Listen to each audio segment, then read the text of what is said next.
The Matthew Dark Show.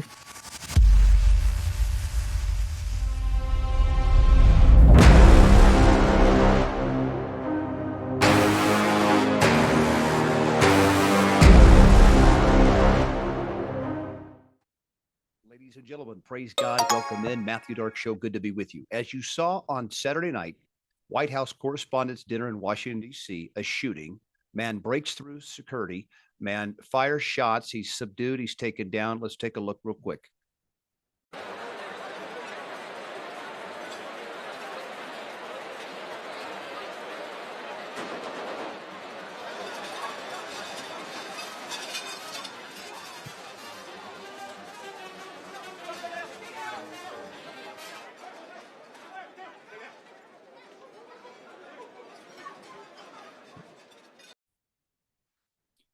Now, of course, nobody was injured. Nobody was killed. The concern is this. The initial reaction from the public, a divided public, no doubt, is it's a fake. It's a fake. There's no way this just happened. And it's an effort to do maybe two things. And we want to get out there on the record for our show. We believe that there's an intent to gain favor amongst those MAGA conservatives that left and abandoned Trump when he did his betrayal, the ultimate betrayal with the Epstein files. He followed the Epstein files betrayal with the Iran, an invasion, a nuke war that we said we want nothing to do with. And that's a literal mess. He cannot get out. The only way he gets out, and there's no shame in getting out. We're going to play some 60 Minutes interviews because he did do that interview on Sunday with 60 Minutes. The manifesto says, I did it because, the assailant says, I did it because you guys are sick running around supporting a bunch of pedophiles, rapists, and all these things. Okay. He was not pleased. We'll check out the clip in a second. But the reality is the Iran war is a major, major problem.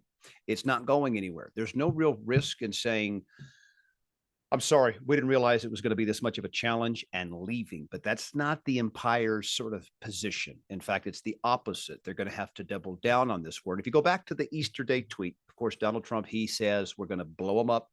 We're going to rule them all. We're going to kill them all. Easter with the F word. Okay. Now, they got a last minute deal to talk about this, but it was not, in fact, anything of material. And so we get back into the blockade of the Strait of Hormuz that is then being blockaded by the U.S. military and Navy. We're still at a standstill. Iran does not want to negotiate. It is over. You cannot work with the Americans who are partnered with Israel. Please remember that for Israel and Benjamin Netanyahu and the Zionist movement, this can never end. It accomplishes two things. They want greater Israel, which is a much, much greater amount of land than you would have seen.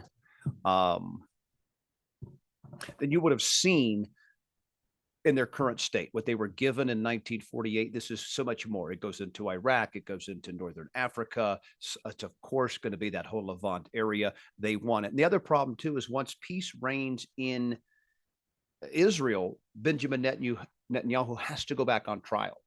And when he goes back on trial, he's going to be guilty of bribery and corruption. And he's gone. He's out. And it's a divided Israel. Not all of them are this Zionist way in which they believe that anything in the Bible is theirs. And if there's people there, they should be removed physically. And if you're not willing to go, we'll just kill you. I mean, that's the movement of the Zionist in Israel. And then the other half are saying this is not, we want to live in peace. Okay. So when he goes on trial, and you might see overhaul in Israel. And we're actually calling for right now to the United States, if you're going to do one regime change anywhere in the world, it's Israel. And there's nothing anti-Semitic about that. In fact, it has nothing to do with the Jewish people. It has to do with the corruptive, just demon spirit leadership of Israel. Bloodthirst, same leadership that killed 70,000 innocent civilians in Gaza after that fake false flag of October 7th.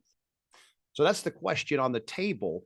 Was the White House Correspondents' Dinner a false flag, the real deal, or something else? Something to get us going in another direction. But the sad thing is, the part that really should concern the American people, or at least the Donald Trump and his supporters still, is it's terrible what happened. We don't want anybody killed, and we thank the Lord nobody was killed that night. The problem is that there's this brewing storm in which more and more people think you were intimately involved in the Epstein files. Meaning, if we could get the redactions off, if we could get the other 3.5 million files, out in the open and a legitimate bulldog approach to seeking justice for all the Epstein victims. We have mega players in the world that are on that list in those files. Kash Patel, Dan Bongino, Pam Bondi, Donald Trump, all these people tell us nothing to see here. The redacted names that are saying how much we enjoyed the torture video or the death or the rape or whatever it is they were doing, they've taken out the sender. To Jeffrey Epstein, they've taken out the sender. All you got to do is just peel that little black piece of tape right off of that little rascal and show us the name. There's a case. You understand, any man that would send something of that nature to Jeffrey Epstein needs to be investigated. Needs to be investigated. We're talking about crimes against children, not a political ideology. It's wrong on every level. If you can't see that, you need a pulse check, temperature check, heart check, ASAP. So Donald Trump then goes on 60 Minutes, just 24 hours later, less than that, most likely. It airs. The reporter, the journalist, asks about the manifesto and the accusations. Let's listen to his response. I'm not a rapist. I didn't rape anybody. Do you think he was referring to you? Excuse me. I'm not a pedophile. You read that crap from some sick person. I got associated with all stuff that has nothing to do with me. I was totally exonerated. Your friends on the other side of the plate are the ones that were involved with, let's say, Epstein or other things.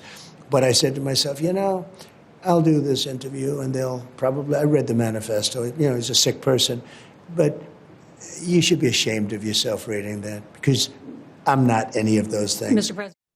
So you can see, didn't like that being read, that information, but it's a huge issue in America. I mean, I think every other person you bump into on the city streets, it's real simple. Where do you stand on the Epstein files? It's either making you go crazy. It's can't get it out of your mind. We need justice. Okay. That's a pure-hearted view of this situation. And the other side, I don't want anything to do with this. It's too much to deal with, and it's too perverted. It's just too perverted to go into those areas. But I think it's fascinating how he tells us, he's assuming her friends are these Democrat officials, leaders, bigwigs, politicians, businessmen, CEOs, bankers. We know they are in the files. And he was saying it's them that had the problem with the Epstein file. It was them that was exposed. But yet the messaging from the Department of Justice is there's no other men to investigate. So I don't understand. If Jeffrey Epstein was creating these crimes and making these crimes and soliciting the women and procuring the women and kidnapping the women, raping, torturing, eating the children, and Donald Trump himself knows, the files are telling us that there's Democrats on that list. Okay, what is the issue in getting them right now then? You've been exonerated. You've told us so many times now that you've been exonerated. There's nothing to worry about, but there's some bad players. And this could all go away from you for you. All you have to do, President Trump, is say, okay, I'm done with this as an issue hanging over my head everywhere I go, because that's what's happening to him right now. Everywhere he goes, this is going to keep coming up. Remember, it was just 1 week ago, he made this absolutely ridiculous lie to Caitlin Collins, CNN. Let's watch that too. Today, Mr. President, and the Supreme Court is back in session. Yeah. They rejected today an appeal by Ghislaine Maxwell to overturn her conviction. That means her only chance at getting out of prison is a pardon from you. Is that something you're open to? Who are we talking about? Ghislaine Maxwell. I haven't heard the name in so long. I can say this, that I'd have to take a look at it. I would have to take a look. Did they reject that? She wanted to appeal her conviction. And what happened? They said that they were not going to hear her appeal. I see. Well, I'll take a look at it. I will speak to the DOJ. I wouldn't consider it or not consider it. I don't know anything about it. But I will speak to the DOJ. Why would she be a candidate for clemency, sir? I don't know. I'd have to speak to the DOJ. I'll look at it. I have a lot of people have asked me for pardons. I call him Puff Daddy has asked me for a pardon. But she was convicted of child sex trafficking. Yeah, I'm going to have to take a look at it. I have to ask DOJ. I didn't know they rejected it. I didn't know she was even asking for it, frankly. So it's really important to see where he completely exposed himself. Let's start with the first one.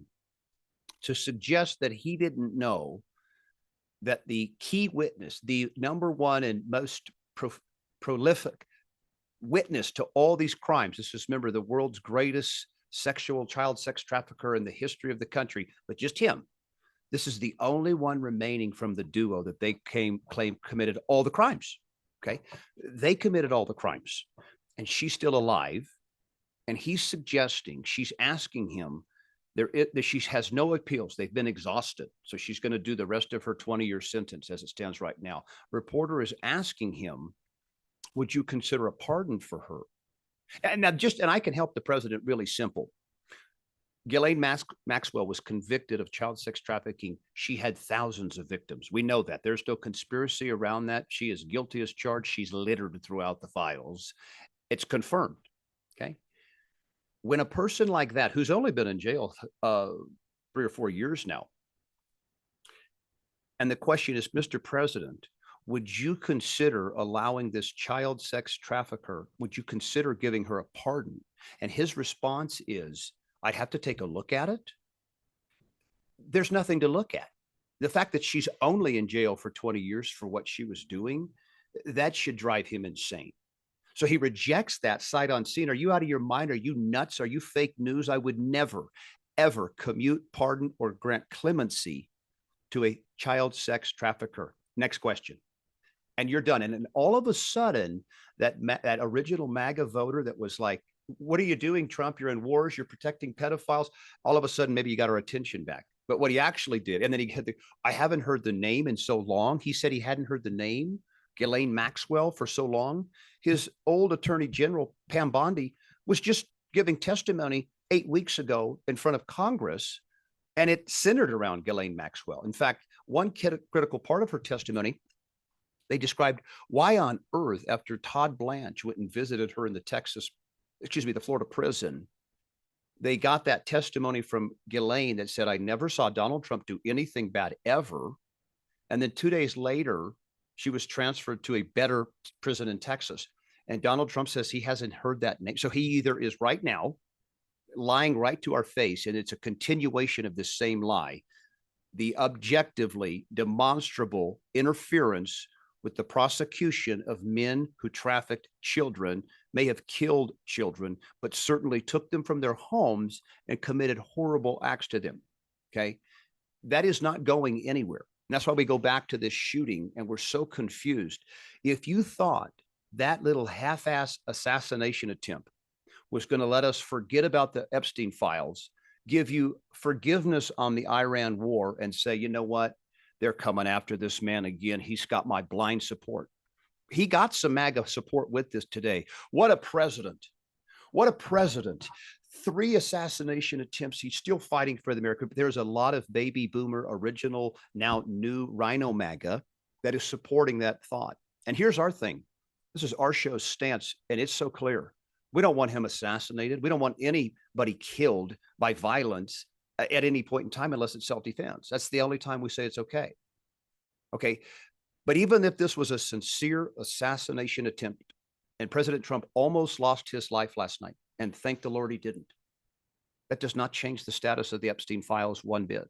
That does not change the status of the Iran mistake, disaster, catastrophe he started one bit. That does not change our frustration and now brewing anger with the inflation that is continuing to swell in America. Not going to change any of those things. We're glad you're still alive. Now that you're still alive, we need you back on mission. You start with Epstein. You turn the ships around and you say, hey, Benjamin Netanyahu, he misled me. We're not getting involved. They have a bigger plan, and it doesn't involve American interests. And it doesn't. None of the things we're doing over there right now involve American interests. They'll tell you that Trump is playing 5D chess and he's doing all these things to China, and that may be the case. But as it stands right now, the message to the American people is that this was all about preventing Iran from having a nuclear weapon, that you and I, your children, everyone listening right now would be at risk of death, imminent death, if we didn't go do this. Forget about the inflation. Forget about the wars that never end. Forget about the deaths that we're going to have. Forget about the 164 school children we killed on day one, right after the Ayatollah. Forget about all that. They were going to kill you. And so we had to do it. And that just is not resonating. And if you saw the response to President Trump's third assassination attempt, or whatever this was, it didn't have the Butler effect at all. You remember he was still in a neck and neck. It was still going to be tight. He still had a huge hill to climb prior to Butler. And Butler changed everything. It got the momentum on his side, the support. How could they do this to him? And they almost did it. Again, they'll claim that thing just they'll say it was an act of God. To be honest with you, we no longer believe the Butler story, and the fact that he refuses to investigate his own assassination is probably all you need to know on that one. The second one, the guy on the golf course that was a lot like this one. He was never at risk, but it builds that support. This is a martyr. He is a man that you can blindly trust. Look what he's doing. He's faithfully serving us, even as bullets are whizzing by. I don't think we believe that as much as we did at the beginning. In fact, I know I don't.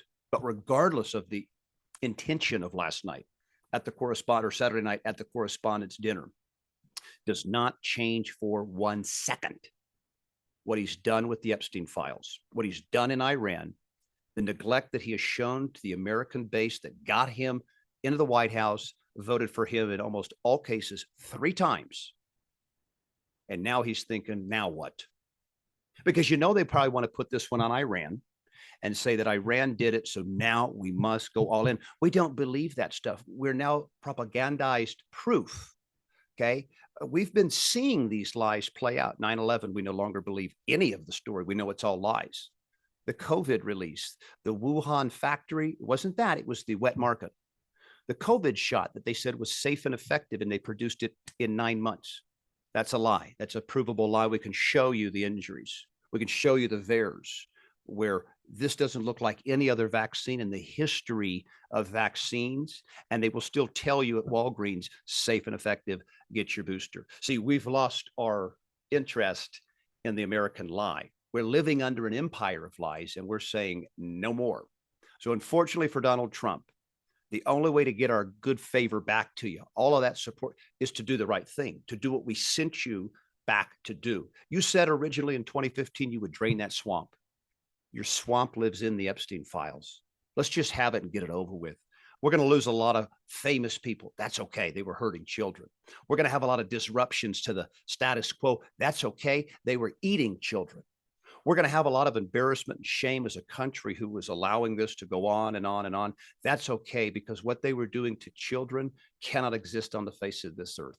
So we continue to pray that President Trump has a spiritual reckoning, a Saul Paul-like moment in which he is a new creation instantaneously from an encounter from Jesus Christ. That's what we're praying for President Trump. It's the only way out. He's not getting it in human terms. It'll have to come from our Lord and rock his world. So folks, do this until next time. Serve the Lord Jesus Christ. Tell a friend about him. Stay good. God bless everybody. The Matthew Dark Show, your one-stop show for truth, courage, fellowship, and faith. Available everywhere you get your podcasts.